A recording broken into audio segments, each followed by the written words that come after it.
Once again, thank you so much for coming this evening. It's wonderful to have you here for Views and Brews on Miles Davis and the making of Kind of Blue. Woo! So we talk a lot about jazz as a conversation, and I'm interested in what you both think of what's being said in this piece and in Kind of Blue, practically, spiritually, socioculturally. Any thoughts? Well, Miles used to talk about spending summers in Arkansas on the plantations, and that sometimes he would walk through the woods, and then he would hear people in church singing, and he would hear the call and the response. And so for him, he really enjoyed that conversation there.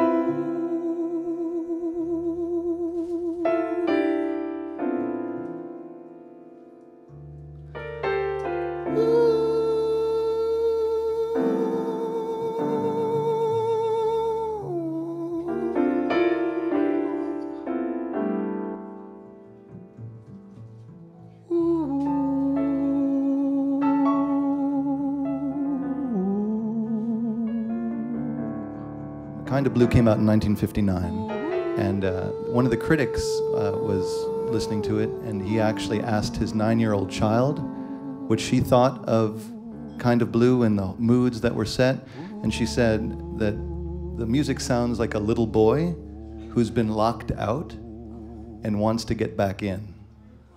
So that's what the 9-year-old said.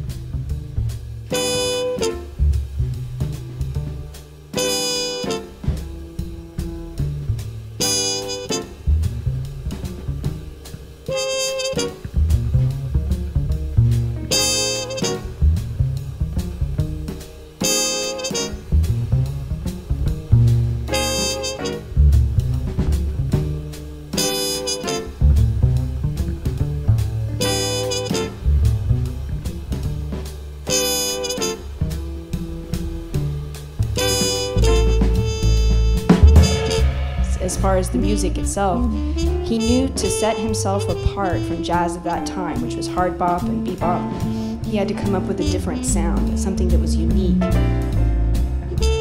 And so he chose to play in middle and lower registers, and he also chose to hire musicians at the height of their explorations and just before they became really famous. And so that's what I think it is. I think he's trying to set himself apart and take jazz in a completely new direction.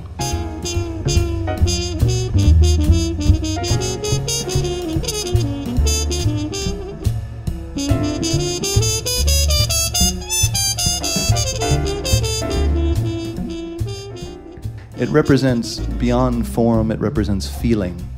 And I think feeling is something, certainly after World War II and otherwise, as I think Miles Davis was responding to a lot of crisis in our consciousness and in our spiritual situation, that this represented something that goes beyond, again, time and space and form, and it really just exposed the complexity that is lying within us, that it's just a scratching sense away of both the beauty and the savage that is within us. And I think that that's what this represents. It represents restrained beauty.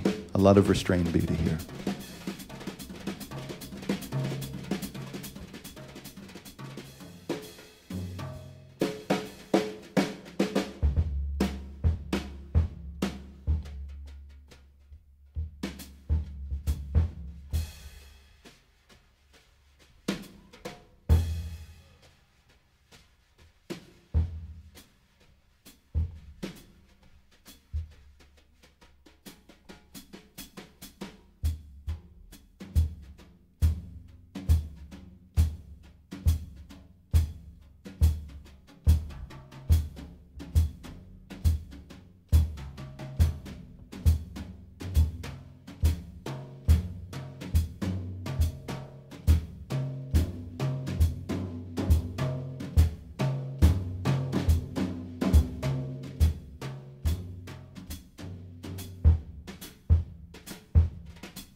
Ephraim Owens on trumpet.